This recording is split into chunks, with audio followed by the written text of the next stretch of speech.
This potato cauliflower curry or the aloo gobi curry is which soft and crunchy potatoes and cauliflowers are all cooked in a thick and rich gravy. This can be served with chapatis or rice. Welcome to my channel Curry Bites. Let's get started. Now we'll start by blanching the cauliflowers. In a pan, heat up some water with salt and turmeric.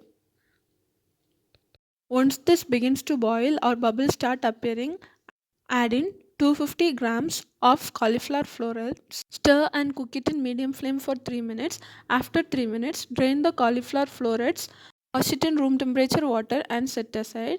Now heat up a pan, add in 3 tablespoons of oil, 2 inches of cinnamon stick, 1 bay leaf, 2 cardamom and 1 star anise. To this, add in a teaspoon of cumin seeds. Once the cumin seeds begin to crackle, add in 3 finely chopped onions to this. Saute the onions till they are soft and translucent. Once the onions are translucent, add in 2 slit green chillies to this. Now saute till the onions are slightly brown. Once the onions are slightly brown like this, add in 1 tablespoon of ginger garlic paste.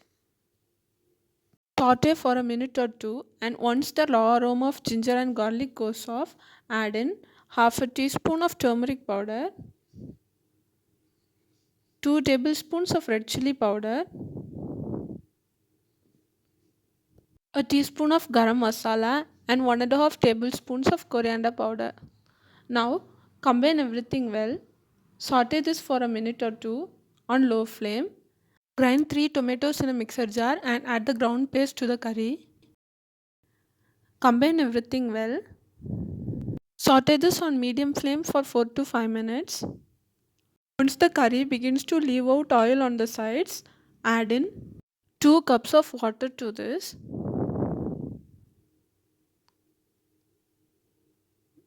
Now mix everything well. Now season it with salt. I've used about a tablespoon of rock salt.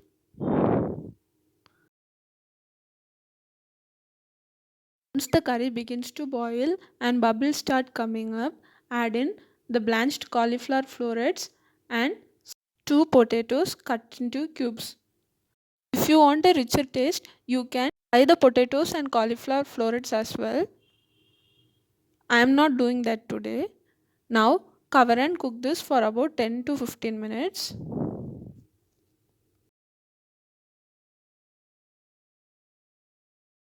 In between for every 3 or 4 minutes.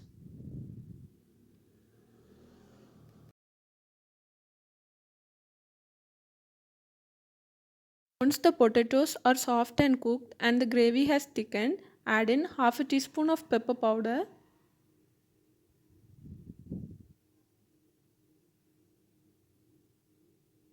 crush a tablespoon of kasuri methi and sprinkle it with your hands. Now add in 2 tablespoons of ghee. Adding ghee is optional, but it gives a good flavor to the curry. Garnish it with some coriander leaves. Serve it with hot rice or chapati. It tastes absolutely delicious. Hope you found this video useful. Subscribe to Curry Bites for more recipes. Thank you for watching.